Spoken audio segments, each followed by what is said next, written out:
Hello everyone, good evening. आप सभी का ब्रिलियंट एकेडमी के ऑनलाइन सेशन में स्वागत है। जैसा कि आप अब क्या बताया जाए, आपके साथ ऐसी घटना घटित हुई है, इसके लिए तो ना ही हम जिम्मेदार हैं ना ही आप जिम्मेदार हो, और हम सरकार को भी जिम्मेदार नहीं ठहरा सकते हैं, क्योंकि जैसा कि टेट का पेपर इस तरह लीक होना और इस तरह दैनिक जागरण पेपर में रख के बंटना, ये तो एक अजीब सी घटना है। क्योंकि टेट का पेपर कोई आपके सभी लोगों के भविष्य को सुनिश्चित करता। टेट के पेपर के बाद हम उम्मीद कर सकते थे सुपर टेट वैकेंसी का, लेकिन वही है, जो होना था सो हो गया। हम लोग उस घटना को भूल के आगे वाली घटना के ऊपर ध्यान दें, क्योंकि सीटेट 2021 15-16 दिसंबर से स्टार्ट हो रहा है और 16 जनवरी तक होने वाला है।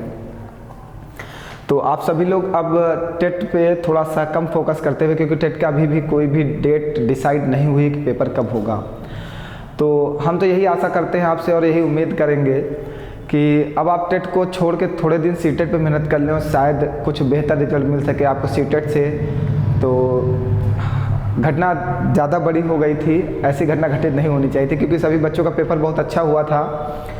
फिर भी कोई कुछ उसके लिए कर नहीं सकता है, बस हम लोग मेहनत कर सकते हैं और आप भी मेहनत कर सकते हैं, जिससे कि आने वाले जो भी पेपर्स हैं उसमें हम अच्छा रिजल्ट दे सकें और क्वालिफाई हो सकें। और सुपर टेट आएगी तो सीटेट पास हो गए तब भी आप डाल सकते हो, टेट पास हो गए तब भी आप डाल सकते हो।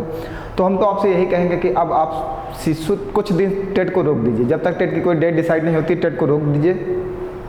अपना जो सिलेबस है उसको रिवीजन करते रहिए, और सीटेट भी सेम पैटर्न को लेता है। थोड़ा सा इसका पेडागॉजी जो है वो थोड़ी सी पूछी जाती है इसमें, चाहे वो कोई भी सब्जेक्ट हो, तो उसके ऊपर थोड़ा सा मेहनत करेंगे। और मैथ तो आखिरकार हमने आपको बहुत कुछ सिखा दिया, तो बहुत सारे क्वेश्चंस भी पेपर में पढ़ाए हुए ही पूछे गए।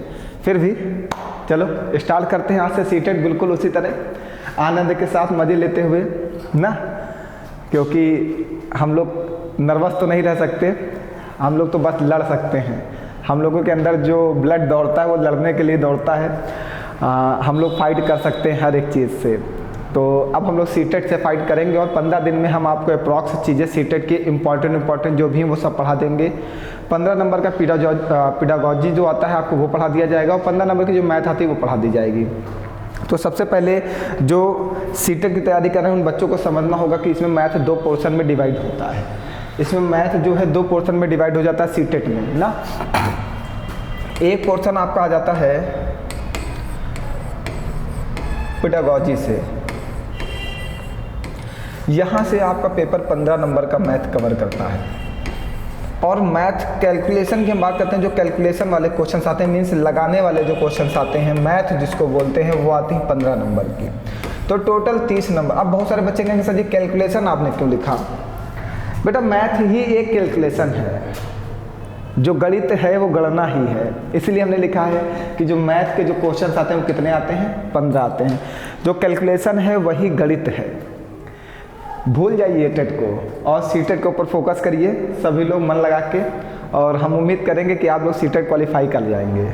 हम पूरी सीटेट के जितना भी हम 4-5 दिनों से क्लास लेके नहीं आए, बच्चों के कमेंट आ रहे थे सर कब से लेंगे, क्योंकि सीटेट के बारे में थोड़ा सा गहन अध्ययन कर रहे थे।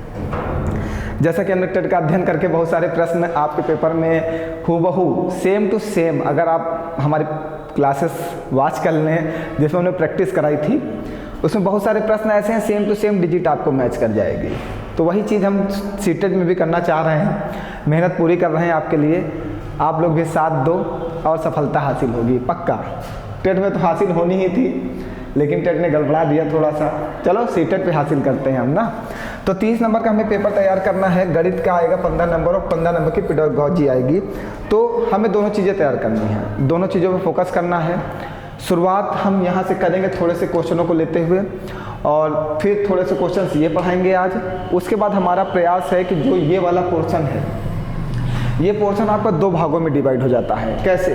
एक में तो आपको कुछ याद करने पड़ेंगे, सिद्धांत होंगे वो याद करने पड़ेंगे, और कुछ चीज़ें ऐसे प्रश्न होंगे जो हमें सोच के कर लेना, अपने माइंड को यूज़ करना है और इससे करना है। तो दोनों चीज़ें हम दोनों प्रश्न उठाएंगे और देखेंगे, जो माइंड से होंगे हम उनको माइंड से करने का तरीका बताएंगे, और जो सिद्धांत होंगे तो रटना ही पड़ेगा। जैसे सिद्धांत क्या होता है किसी ने कोई लाइन बोल दी, जैसे मैंने बोल दिया कि आप बहुत अच्छे स्टूडेंट हो, आप मेहनती हो, तो आपको ये कौन बोला, आप मेहनती हो, ये लाइन किसने दी, हमने दी, तो ये एक सिद्धांत हो गया। आपको पता है ना कि विपिन सर ने बोला कि आप बहुत मेहनती हो, तो ये सिद्धांत है। जो लाइन बोलता है उसको याद करना पड़ता है कि ये सिद्धांत किसका है। तो आप उस सिद्धांत को ध्यान रखेंगे और सिद्धांत को तो याद करना ही पड़ेगा, उसके लिए कोई हमारे पास रूल और रेगुलेशन, नियम कानून नहीं है। चलिए फिर स्टार्ट करते हैं आज की क्लास को। सभी लोग तैयार हो? हाँ, चलिए आइए पहला क्वेश्चन लेते हैं और फर्स्ट क्वेश्चन समझने का प्रयास करते हैं। वैसे सीटेट की मैथ बहुत आसान है, बिल्कुल 0 लेवल पे है। चलिए सबसे पहले हम लोग पेडागॉजी पढ़ेंगे, शिक्षा शास्त्र, साइंस ऑफ टीचिंग, ठीक है। चलिए पहला क्वेश्चन बहुत ही अच्छा प्रश्न है, भारतीय गणित का शुभारंभ किस वेद से हुआ। हम लोग गणित को पढ़ने से पहले ये समझ लें कि इसका शुभारंभ कहाँ से हुआ था। भारतीय गणित का शुभारंभ कहाँ से हुआ, सबसे पहले आपको ये समझना होगा कि कहाँ से शुभारंभ हुआ। बताइए आपको गणित के साक्ष्य कहाँ पे मिले। कोई एक वेद, जैसे कि वेद होते हैं सामवेद, अथर्ववेद, ऋग्वेद, ऐसे वेद हैं, उन वेदों में कहीं पर हमारे गणित का उल्लेख हुआ है, उसके साक्ष्य मिले हैं, तो वो वेद जैसे है तो आपको याद करना होगा। ऐसा तो है नहीं इसमें कुछ ऐसी कहानी बता दी जाए कि आपको याद रहे, तो आप डायरेक्ट याद रखिएगा भारतीय गणित का शुभारंभ ऋग्वेद से हुआ, ठीक है। ऋग्वेद से भारतीय गणित का शुभारंभ हुआ है। तो अब आपको याद रहना चाहिए कि भारतीय गणित का शुभारंभ कहाँ से हुआ था, ऋग्वेद से हुआ था। बिल्कुल एक एक पॉइंट को लिखते जाइएगा और याद करते जाइए, क्वेश्चंस यहाँ से पूछे जाते हैं। आइए नेक्स्ट क्वेश्चन में बढ़ते हैं। नेक्स्ट क्वेश्चन दिया गया, गणित वह भाषा है जिससे परमेश्वर ने संपूर्ण जगत या ब्रह्मांड को लिखा दिया है, यह कथन किसका है। अब देखिए जैसे कोई कथन होगा, वो कथन आपको याद करना पड़ेगा कि ये कथन किसने कहा। कथन कहा गया गणित वह भाषा है जिसे परमेश्वर ने संपूर्ण जगत या ब्रह्मांड को लिखा दिया है। यह कथन किसका है, यह कथन है गैलीलियो का। यह कथन गैलीलियो का है, ये सबको याद रखना है। कथन आप एक एक कॉपी में लिखते जाइए और उसके आगे उसके निर्माता को लिखते जाइए, जिससे आपको याद रहे ना। चलिए फिर दिया गया, गणित सभी विज्ञानों का द्वार एवं कुंजी है। गणित जो है सभी विज्ञानों का द्वार है एवं कुंजी है, ठीक। तो ये कथन किसका है, ये रोजर बेकन का है। ये रोजर बेकन ने ये कथन दिया है। तो इस कथन को आप लिखेंगे और कॉपी में नोट करते चलेंगे, जिससे आपको पेपर के टाइम ये याद करके जाना, पढ़ के जाना। इंपॉर्टेंट क्वेश्चन हैं, सभी प्रश्न आए हुए हैं किसी ना किसी पेपर के, तो ये सब आप लोग ध्यान रखिएगा। कथन आज हम लोग डिस्कस कर रहे हैं कि कौन क्या कहा है। देखिए कहने वाले सब कुछ कह जाते हैं, पढ़ना हमें पड़ता है मजबूरी, क्योंकि हमें पेपर पास करना है और सीटेट 15 नंबर यही पूछता है, तो फोकस तो करना होगा हमें ना।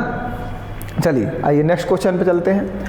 नेक्स्ट क्वेश्चन दिया गया है, गणित शिक्षण के माध्यम से बालकों में निम्न में से कौन सी भावना पर नियंत्रण रखने का कौशल विकसित हो जाता है। जब किसी बच्चे को गणित पढ़ाई जाती है, मैथ पढ़ाई जाती है, जब भी किसी बच्चे को, शायद आपको नहीं दिखाई दे रहा होगा, अब ठीक है, परफेक्ट। चलिए कह रहा है गणित शिक्षण के माध्यम से बालकों में से निम्न में से कौन सी भावना पर नियंत्रण रखने का कौशल विकसित हो जाता है। जब भी बच्चे को गणित पढ़ाई जाती है तो बच्चे के अंदर क्या क्या बदलाव आते हैं, बच्चे के अंदर क्या क्या कॉन्सेप्ट विकसित किया जाता है। देखिए जब भी गणित पढ़ाई जाती है तो हम बच्चे को सोचने के लिए मजबूर करते हैं कि बेटा इस पे सोचो कि ये क्वेश्चंस कैसे लगेगा, बेटा ये सोचो कि इसका कॉन्सेप्ट क्या होगा, करते हैं ना। इससे क्या होता है, हमारे बच्चे का सोचने समझने की क्षमता विकसित होती है, उसके अंदर धैर्य आता है। मैथ से ही सब कुछ संभव है, हर चीज़ तो आप याद करके कर सकते हो, बट गणित जो है जब भी कैलकुलेशन करने के लिए आता है तो हमें समय के साथ साथ बहुत सारे माइंड पे कॉन्सेंट्रेट करना होता है अपने ना। तो कहा गणित शिक्षण के माध्यम से बालकों में से निम्न में से कौन सी भावना पर नियंत्रण रखने का कौशल विकसित किया जाता है। कौन कौन से कौशल बालकों के अंदर विकसित होंगे जब वो गणित पढ़ेगा।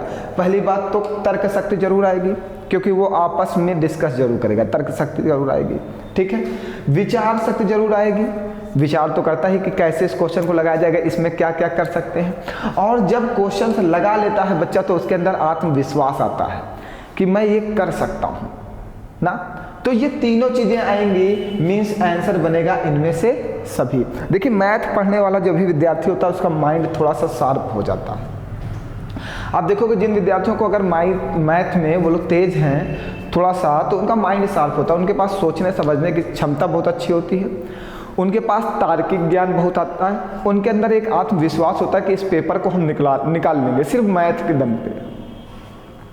तो जो मैथ है ये सारी चीज़ें बच्चे के अंदर विकसित करती है, इसलिए ये इनमें से सभी आंसर होगा। ये क्वेश्चन बहुत इंपॉर्टेंट है, ये इस बार रीट में पूछा गया है, ये प्रश्न रीट 2021 में पूछा गया है, ठीक है। चलिए नेक्स्ट क्वेश्चन लेते हैं। गणित सभ्यता और संस्कृति का दर्पण है। गणित जो है सभ्यता और संस्कृति का दर्पण है, यह कथन किसने दिया है? ये भी रीट 2021 के पेपर में पूछा गया इस बार, ठीक है। तो ये सारे प्रश्न बहुत अच्छे हैं, ठीक। ये दिया था हॉगबेन ने, ये वाला जो कथन है ये हॉगबेन का है, तो इस कथन को भी आप नोट कर लेंगे। कथन आपके पेपर में 2 से 3 पूछे जाते हैं कि किसने क्या कहा है, और कथन याद नहीं होगा तो सीटेट के पेपर में आप कर नहीं पाओगे। और पेपर आपका ऑनलाइन मोड है, मीन्स CBT है, कंप्यूटर बेस्ड टेस्ट है, और कंप्यूटर बेस्ड टेस्ट में आपको थोड़ी सी प्रॉब्लम होती है, अगर चीज़ें आपके माइंड में हैं तो आप जल्दी कर सकते हो, ठीक। तो ऐसे क्वेश्चनों को आप ध्यान रखेंगे, और ये भी इम्पॉर्टेंट प्रश्न है, फिर से आपके पेपर में रिपीट हो सकता है। और सबसे अच्छी चीज़ ये है कि आपको हम बता देते हैं सीटेट के बारे में। सीटेट के पेपर ऑनलाइन मोड में है तो एक बहुत अच्छी सुविधा आपको मिलने वाली है, क्योंकि सीटेट अगर ऑनलाइन मोड में है और 1 महीने पेपर कराएगा 16 दिसंबर से 16 जनवरी तक, तो क्वेश्चंस के रिपीट होने के चांसेस बहुत हैं। प्रीवियस ईयर क्वेश्चंस के रिपीट होने के चांसेस बहुत ज़्यादा हैं, क्योंकि इतनी बड़ी मात्रा में नए प्रश्नों का निर्माण नहीं किया जा सकता कि हर एक सेट में नए क्वेश्चंस डाले जाएं। हम कुछ बस छोटी सी एक बात कर लेते हैं। हम मान लेते हैं सीटेट जो है मैथ के 30 प्रश्न देता है ना, 30 प्रश्न देता है। सीटेट पर डे 3 शिफ्ट में पेपर कराएगा, मॉर्निंग, आफ्टरनून और इवनिंग, 3 शिफ्ट पेपर होंगे। 3 शिफ्ट पेपर मीन्स एक दिन में सीटेट को कितने क्वेश्चनों की ज़रूरत है? 90 प्रश्नों की ज़रूरत है। और अगर सीटेट ये प्रोसेस 20 दिन क्लास कराता है, 20 दिन पेपर कराता है, तो सीटेट ने अगर 20 दिन पेपर कराए तो पर डे 90 क्वेश्चन से उससे कितने ज़रूरत है?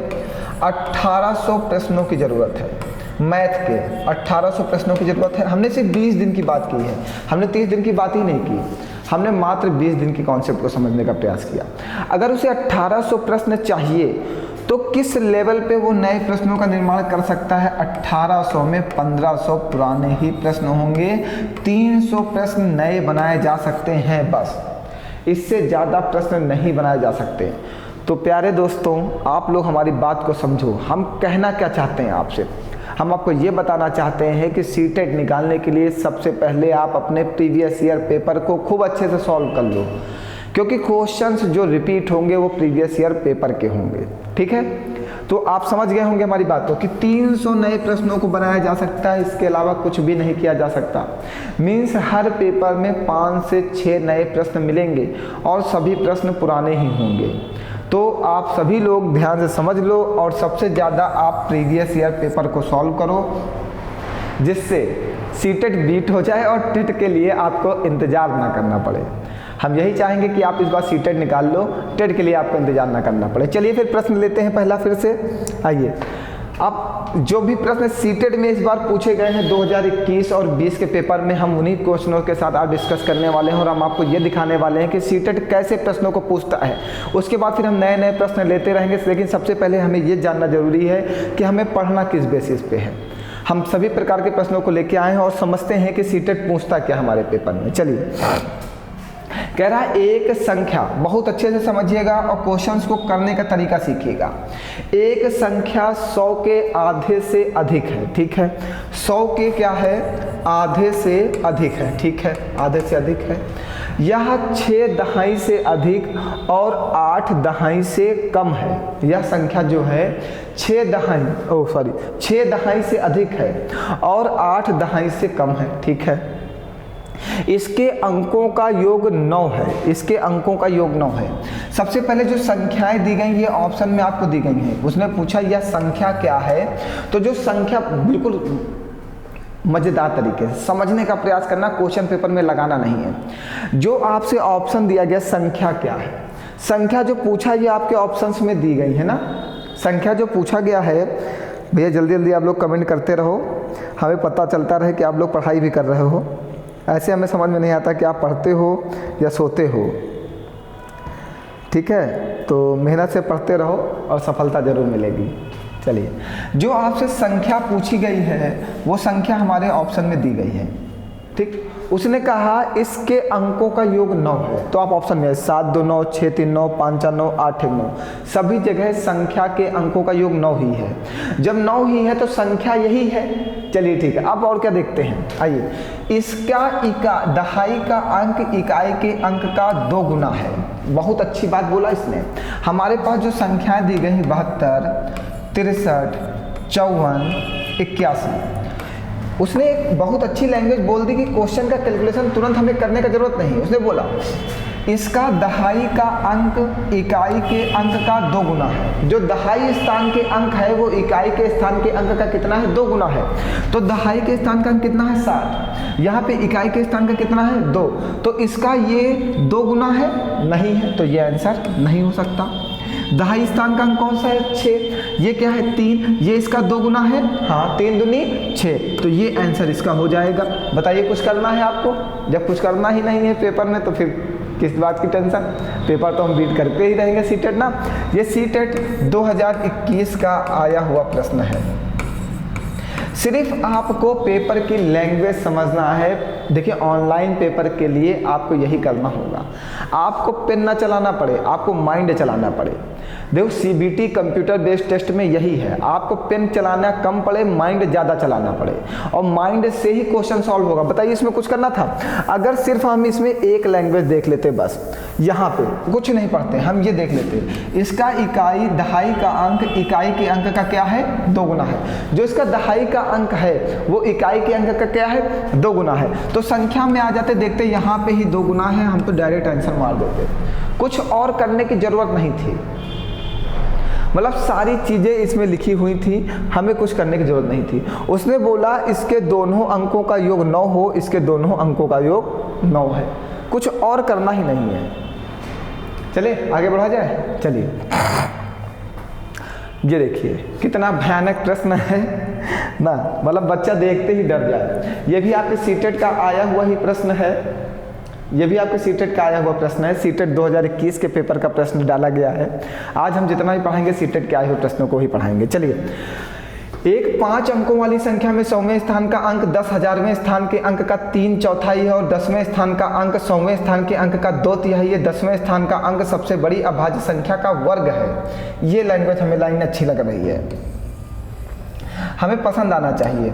और 1000वें स्थान का अंक 1 अंक वाली सबसे बड़ी अभाज्य संख्या, ये भी लाइन अच्छी लगी हमें।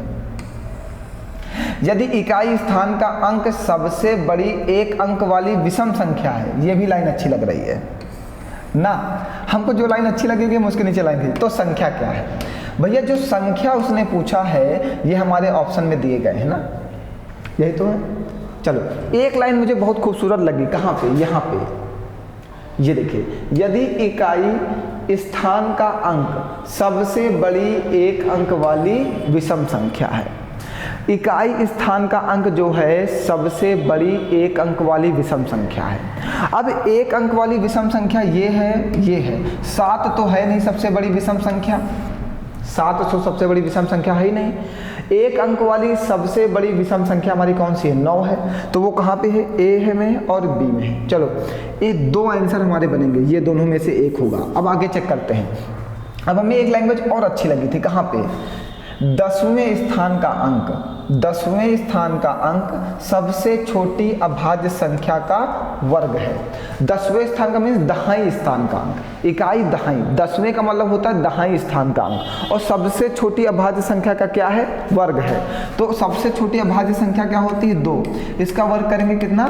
4। तो देखो 9 से पहले 4 कहाँ पे है? यहाँ पे तो है, तो हमारा आंसर आ गया ये। बताइए, क्वेश्चंस को करने के तरीके आने चाहिए, क्वेश्चंस को करने के तरीके आने चाहिए। पढ़ाई करने से सब कुछ नहीं होता, पढ़ाई करने से नौकरी नहीं मिलती।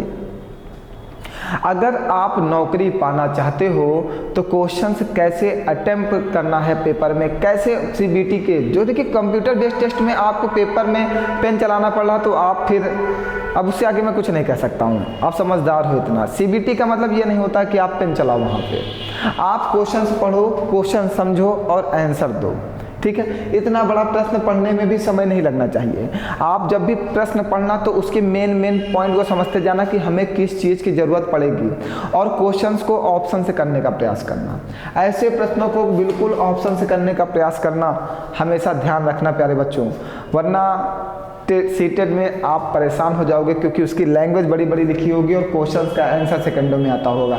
पढ़ते रहो, मैं सिखा दूंगा, अभी है, समय है मेरे पास, बहुत समय है। आइए, एक विभाजन के प्रश्न में भाजक भागफल का 5 गुना और शेषफल का 2 गुना, यदि शेषफल 5 है तो संख्या क्या है, ठीक है। आपने एक चीज़ पढ़ा है, भाज्य बराबर भाजक गुणे भागफल और प्लस का शेष होता है। चलिए, अब जो जो दे रखा है उस चीज़ को सॉल्व करते हैं। उसने कहा कि यदि शेषफल 5 है, हमने कहा शेष 5 है, ठीक है। आगे आओ, लैंग्वेज समझते चलना बस। एक विभाजन के प्रश्न में भाजक जो है भागफल का 5 गुना है, भाजक जो है वो भागफल का कितना है, 5 गुना है, और शेषफल का कितना है, 2 गुना है, 2 गुना है ना। बस इसी चीज़ को समझना बस। इसका 2 गुना होना चाहिए और इसका 5 गुना होना चाहिए। कौन, ये हमने कहा इसका 2 गुना मीन्स ये 10 और इसका 5 गुना मीन्स ये 2। देखो, इसका 5 गुना हो गया भाजक और इसका 2 गुना हो गया, तो 10 दूनी 20 और इसके बीच में मल्टीप्लाई, 10 दूनी 20 और 5 25, तो वो संख्या क्या आ गई हमारी, 25। बताइए, कुछ करना है, लैंग्वेज समझना है भैया बस, और कुछ नहीं करना पेपर में। चलें आगे बढ़ते।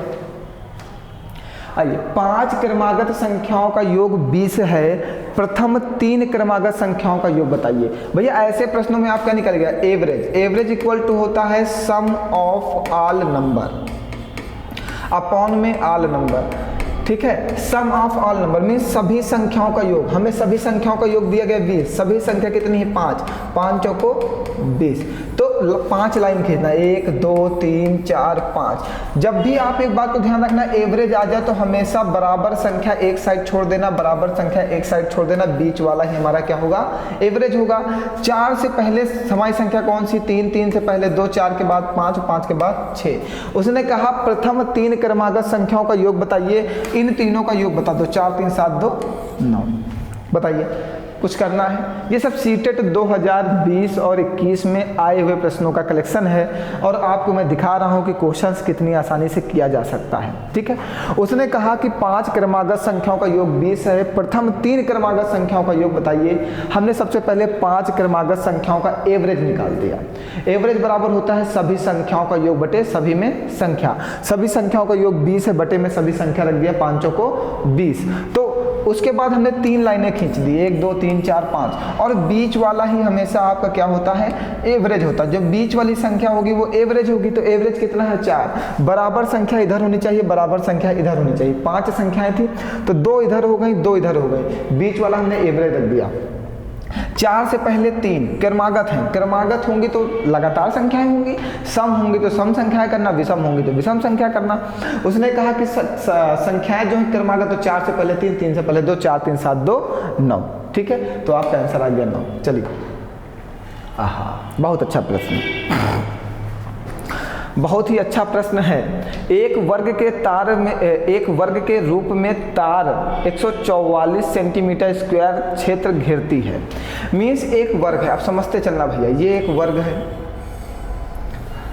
ठीक है। और वर्ग का क्षेत्रफल क्या होता है, भुजा स्क्वायर। इसका क्षेत्रफल दिया गया 144 सेंटीमीटर, ए बराबर 12 सेंटीमीटर, ठीक है।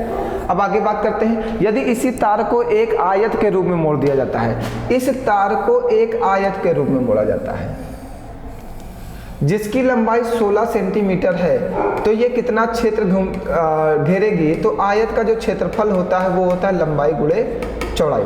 अब समझना भैया, बहुत ही अच्छा प्रश्न है, बहुत ही ज़्यादा अच्छा है, मतलब वाकई में कमाल का प्रश्न है, समझ लेना। एक वर्ग है, वर्ग का क्षेत्रफल दिया गया 144 सेंटीमीटर स्क्वायर। तो वर्ग का जो क्षेत्रफल होता है वो भुजा स्क्वायर होता है। वर्ग की हमने भुजा निकाल ली कितनी, 12, वर्ग की भुजा 12 निकाल ली। ये एक वर्ग बनाया गया है। तो वर्ग की भुजा, ये वर्ग की सभी भुजाएं आपस में क्या होती हैं, बराबर होती हैं। तो वर्ग का जो परिमाप हो जाएगा, परिमाप कितना हो जाएगा 4a, तो 4 × 12 कितना हो जाएगा 48। मीन्स जो इस तार की लंबाई है ये कितनी है, ये जो तार की लंबाई है कितनी है 48 सेंटीमीटर है ना। जो तार की लंबाई वो कितनी है 48 सेंटीमीटर है। इसी 48 सेंटीमीटर से एक आयत बनाया जाता है, इसी 48 सेंटीमीटर से एक आयत बनाया जाता है। तो हम कह सकते हैं वर्ग का परिमाप बराबर आयत का परिमाप, क्योंकि दोनों की लंबाई, जो परिमाप की जो तार की लंबाई है वो 48 सेंटीमीटर ही है। क्योंकि जब इसी तार से इसको बनाया गया है तो इसका परिमाप आपस में बराबर होगा। लेकिन वर्ग का परिमाप होता क्या है, वर्ग का परिमाप होता है 2l + b। तो परिमाप कितना दिया गया 48 = 2l, l दिया गया आपको 16 सेंटीमीटर प्लस b, ये काट दीजिए 24 दूना 48 और 24 से 16 माइनस कर दीजिए तो आपकी b की वैल्यू निकल आएगी कितनी 16 × 4 = 20, 8, b बराबर 8 आ जाएगा। हमसे क्षेत्रफल पूछा है तो लंबाई आपको 16 दे रखा है, b आपने निकाल लिया 8 × 6 = 48, 8 × 9 = 4, 12, 128 सेंटीमीटर स्क्वायर इसका क्षेत्रफल आ जाएगा। बताइए कोई परेशानी। ये बहुत अच्छा, ये भी सीटेट का आया हुआ प्रश्न है। इस तरह के प्रश्न अगर आते हैं तो इनको अच्छे क्वालिटी के प्रश्न डाले जाते हैं। और अगर आप सीटेट की किताब उठा के देख लेंगे प्रीवियस ईयर में तो आपके बहुत सारे प्रश्न यहाँ से पूछे गए हैं। ठीक है, बहुत सारे प्रश्न, एक दो नहीं, बहुत सारे प्रश्न यहाँ से पूछे गए हैं। तो सभी बच्चे ध्यान देंगे। शायद क्वेश्चन नहीं दिखाई दे रहा, आप लोग बाद में कमेंट कर रहे हो, आपको पहले बताना चाहिए था कि नहीं दिख रहा है। अब दिख रहा है ना, तो पहले क्यों नहीं बताते इस चीज़ को। देखिए ये प्रश्न बहुत ही अच्छा है। ऐसे हम बहुत सारे प्रश्नों को डिस्कस करेंगे, रोज़ एक डिस्कस करेंगे, क्योंकि मैंने देखा है कि सीटेट के सभी पेपरों में एक प्रश्न ऐसा है। अगर आपके पास प्रीवियस ईयर बुक है, प्रीवियस ईयर पेपर की बुक है, तो आप सीटेट का एक बार देख लीजिए और सभी लोग हमें बताइए ऐसे प्रश्न पूछे जा रहे हैं या नहीं पूछे जा रहे हैं। तो एक प्रश्न आपके नाम, आपको बताना है निम्नलिखित भिन्नों में से सबसे बड़ी भिन्न और दूसरी सबसे बड़ी भिन्न क्रमशः है। ये क्वेश्चन आपको बताना है कि इसमें से कौन सी भिन्न बड़ी है और कौन सी भिन्न छोटी है। इस प्रश्न को आप बताइए और इसके आंसर कमेंट करिए कि क्या आएगा। ठीक है, सभी बच्चे इस क्वेश्चन को लगा सकते हैं, क्योंकि भिन्न को लेके हमने बहुत सारी एक क्लास बनाई है, बड़ी सी क्लास है हमारे पास। तो जितने बच्चे इस क्लास को नहीं पढ़े हुए हैं वो सभी लोग जरूर पढ़ लेंगे। तो इसी के बाद कल से मिलते हैं और कल से बिल्कुल मस्त वाली क्लास पढ़ेंगे ना। सबसे ज़्यादा प्रश्न हम लोग पेडागोजी के लेंगे, क्योंकि वहाँ से ज़्यादा क्वेश्चन आने वाले हैं और इंपॉर्टेंट प्रश्न लेंगे। सभी लोग अब बिल्कुल टेंशन छोड़ दो, हम सीटेट पूरा पढ़ा देंगे 15 दिन में। अब आप ये मत कहना कि सर जी आप बार बार बीच में गायब हो जाते हैं। बिना समस्या के, बिना रीजन के कोई गायब नहीं होता है। कुछ कारण होते हैं जिसकी वजह से मुझे छोड़ना पड़ता है क्लास। ठीक है, वो कारण हम किसी दिन आपको व्यवस्थित रूप से बताएंगे। अभी पढ़ाई का समय है, क्योंकि सीटेट का पेपर बहुत करीब है, 15 दिन का समय है। सभी लोग मेहनत से पढ़ो और सफलता लो। मिलते हैं फिर कल नेक्स्ट क्लास में। आप सभी लोगों का बहुत बहुत धन्यवाद। हंसते रहो, मुस्कुराते रहो और पढ़ते रहो।